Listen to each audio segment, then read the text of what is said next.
মাথায় গুলিবিদ্ধ ইনকিলাব মঞ্চের মুখপাত্র শরীফ ওসমান হাদির অপারেশন আজই হচ্ছে না। আজ বৃহস্পতিবার দুপুরে ইনকিলাব মঞ্চ জানিয়েছিল হাদির পরিবার সিঙ্গাপুরে তার অপারেশনের অনুমতি দিয়েছে। তবে নির্ভরযোগ্য সূত্রে জানা গেছে হাদির মস্তিষ্ক থেকে বুলেটের অংশবিশেষ বের করার জটিল অপারেশনটি আজই হচ্ছে না। চিকিৎসকরা জানিয়েছেন এত জটিল অপারেশন করার মতো শারীরিক অবস্থা এখনো তৈরি হয়নি হাদির। এদিকে হাদির পরিবার সূত্রে জানা গেছে তার বড় ভাই আবু বকর সিদ্দিক আজ রাতের ফ্লাইটে সিঙ্গাপুরে রওনা হয়েছেন। এর আগে গত সোমবার হাদির সঙ্গে তার ভাই ওমর বিন হাদি ফারুক সিঙ্গাপুরে যান। সে সময় তাদের সঙ্গে হাদির এক বন্ধু আমিনুলও গিয়েছিলেন। এছাড়াও বাংলাদেশ পররাষ্ট্র মন্ত্রণালয়ের একজন ঊর্ধ্বতন কর্মকর্তা গতকাল বুধবার সিঙ্গাপুরে পৌঁছেছেন। তিনি সরাসরি হাদির চিকিৎসার দেখভাল করছেন। অন্যদিকে আজ উপদেষ্টা পরিষদের বৈঠকে জুলাই গণ অভ্যুত্থানের সম্মুখভাগের অকুতভয় যোদ্ধা ও ইনকিলাব মঞ্চের মুখপাত্র শরীফ ওসমান হাদির স্বাস্থ্য নিয়ে আলোচনা হয়েছে। হাদির অবস্থা অত্যন্ত সংকটাপন্ন। তার বিষয়ে সিঙ্গাপুরের পররাষ্ট্রমন্ত্রী ডক্টর ভিভিয়ান বালাকৃষ্ণন নিয়মিতভাবে প্রধান উপদেষ্টার সঙ্গে যোগাযোগ করছেন এবং খোঁজ খবর জানাচ্ছেন।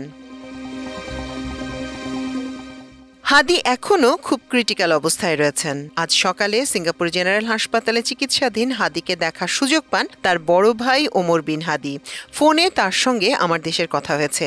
ওদিকে ঢাকায় হাদির চিকিৎসায় সংযুক্ত ছিলেন ঢাকা মেডিকেল কলেজ হাসপাতালের নিউরোসার্জন ডাক্তার আব্দুল আহাদ। তিনি জানান সিঙ্গাপুর জেনারেল হাসপাতালে একজন বাঙালি চিকিৎসক রয়েছেন। তার কাছ থেকেই আব্দুল আহাদ হাদির চিকিৎসার সর্বশেষ আপডেট পাচ্ছেন।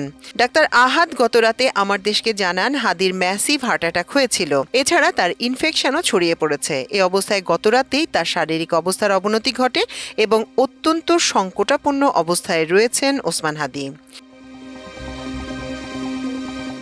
গত 12ই ডিসেম্বর দুপুর 2:20 বিজয়নগর বক্স কালভার্ট রোডে নির্বাচনী প্রচার চালিয়ে সোহরাওয়ার্দী উদ্যানে যাওয়ার পথে গুলিবিদ্ধ হন ওসমান হাদি।